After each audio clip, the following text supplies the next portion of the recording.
Hi everyone, today I want to show you how to make this really cute quilt card. This one's great for Valentine's Day. You can also use a heart for an anniversary or any other time you want to send a little love someone's way. I started with the Sealed with Love stamp set for my Hello Love stamp. And I think the stamp set has a lot of different cute little love type images. For the paper, I also went with a Sending Love paper stack from Stampin' Up, and it has a lot of red and white patterns, and this is essential. You need, when you're making your quilt card, you're going to need similar colors and different types of patterns. You're going to want some bold patterns and some tiny patterns to put together. These are two really great ones. I wanted to make sure that the heart stood out, so I wanted to go with red patterns for the heart and the background white with some red accents. So this paper stack is perfect because it has both red with white and white with red. Really perfect for this project and other quilt projects. Now you can make your squares many different sizes. I played around last year with a 3/4 inch size because I had a 3/4 inch paper punch. And that worked out nice. You have to make a bigger card though than a standard 4 1/4 by 5 1/2 card base. So I decided to shrink it this year and work with a 1/2 inch square. And I don't have a 1/2 inch paper punch. So how I made my little squares was I used my paper trimmer here, and I picked my pattern paper and just cut 1/2 inch strips in the paper trimmer. Paper punches are, I have to say, a little easier because your squares are going to be more precise. When you're working with 1/2 inches, it's a little more difficult to get a perfect square, but it's going to work out fine in the end. So you're just going to go down, cut your little squares. Just got stuck on there. Once I got down to the really tiny end, I think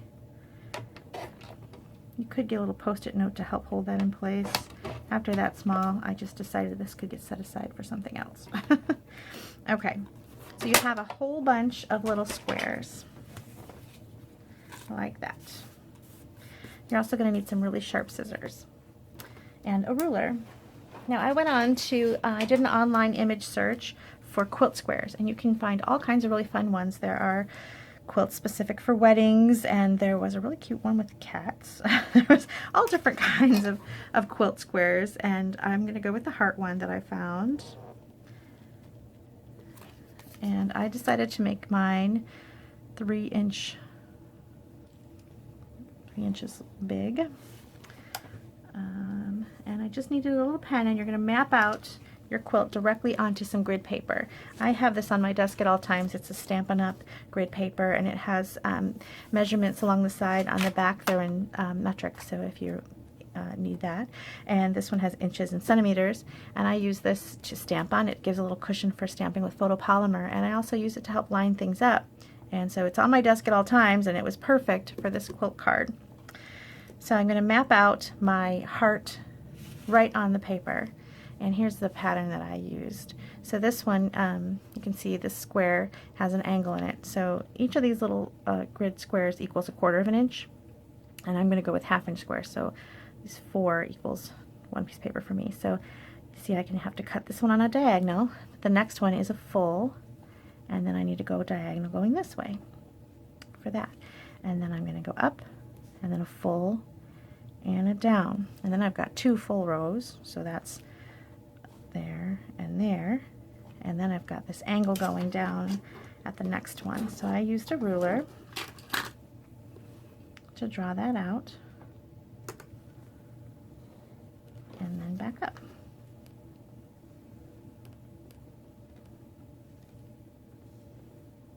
So there's your quilt pattern, really simple.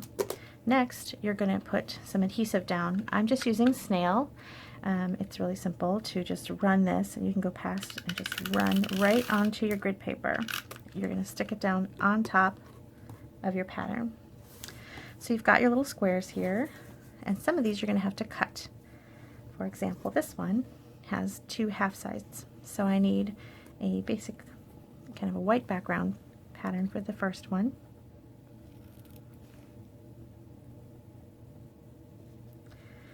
And the second one is hearts, or a red. Now I don't want my hearts upside down, so I was careful to just cut it here instead of here. Oops, and it flew off into it flew off into this pile, and I don't even see it anymore. So I'm going to cut another one. There we go. And just stick it right down onto your grid paper. All right, the next box is not cut, so I'm just going to look for a floral. There it is.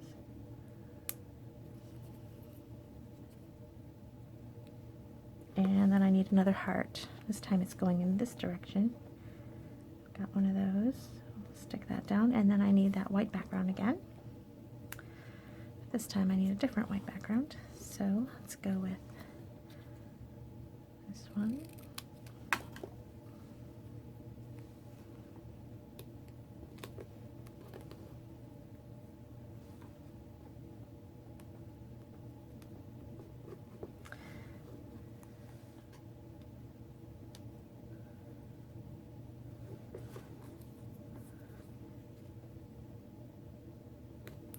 There we go. And I need a floral. Here's one.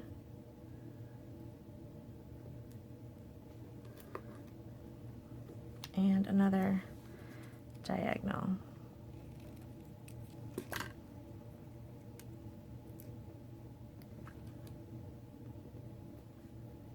There we go. All right, this next row is going to be easy because these are all full squares.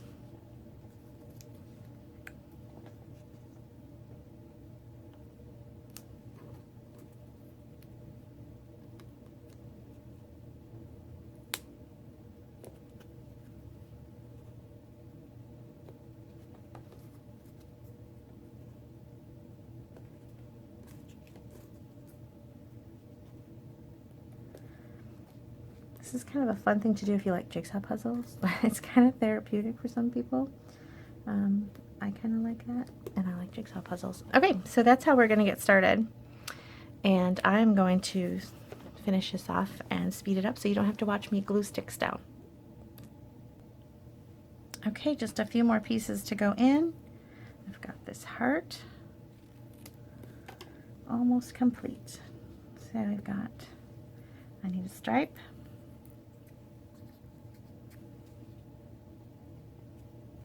And one more floral. Okay, there we go. My heart is complete.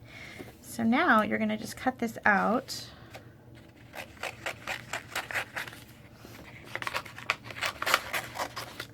Like so. And you're going to trim the ends with your paper trimmer. So I'm just going to line that up nicely. And just go ahead and trim right through. Luckily the grid paper is, I need to go a little closer, a little thin, so you can cut right through the pattern paper and that grid paper all in one swoop. Let's put it up. I need a straight edge, so let's go with that. Let's see if you can see where I'm at. Okay. Go ahead, right through that whole thing. Now that edge is nice and clean, so I'll use that for this side. Okay.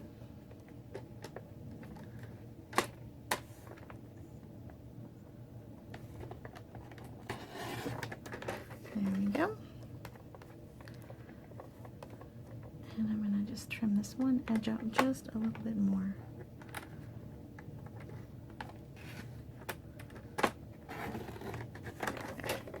Okay, now peel away your little sides. Make sure everything stayed down nicely. It did. And that portion is done. Now what I did next is I wanted to give a little texture. It's hard to see in the photo, but you know how quilts have some texture to them, and I looked for some different embossing folders to see which one I could run it through, and I went with the Elegant Dots. So I put this piece with the pattern on it into an embossing folder and ran it through the Big Shot. Okay, I'm back again. Magic of television, I did that while it was off.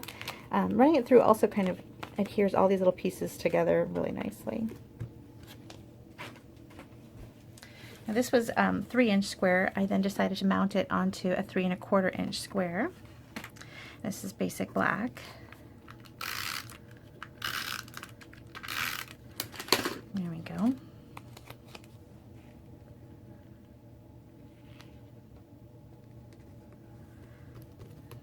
There, and now you have your lovely main image. I used real red cardstock, and oops, I got things sticking to my sleeve here, all these little tiny squares. Let's push these out of the way. Okay. I stamped the Hello Love first because if I make a mistake, I can use that again. I always like to do my stamping before I do any sticking things down. So this is basic black ink.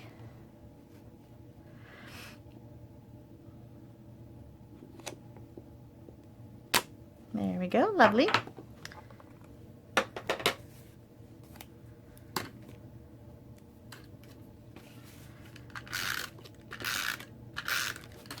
And we're just going to center this right down here.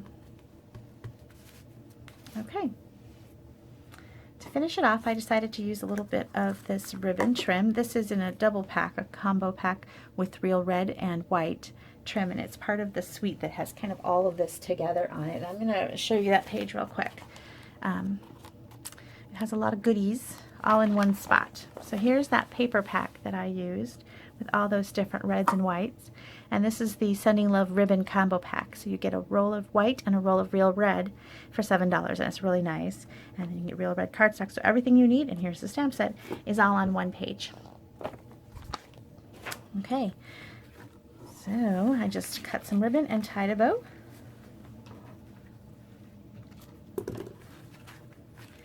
And the card is complete.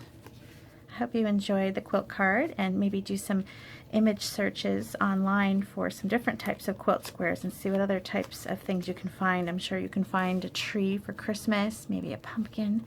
I know there's some pretty leaves. And then there are some patterns that have different meanings to them, like there's a wedding quilt pattern that's meant for people who are getting married. There's all different kinds of meanings behind quilt squares, and you can research those online and find just a treasure trove of different ideas. So I hope that you like the idea. I hope that you see how simple it is to create. If you just pattern it out on some grid paper, you're ready to go. Right now it's Celebration, so with every $50 you spend, you get to choose a free item from the Celebration catalog, which is really exciting. You can access that Celebration catalog on my blog at www.bethspapercuts.com. I hope that you will check it out and check out my blog, and you can shop straight from there. I'd love to be your demonstrator if you don't already have one. Thanks for watching.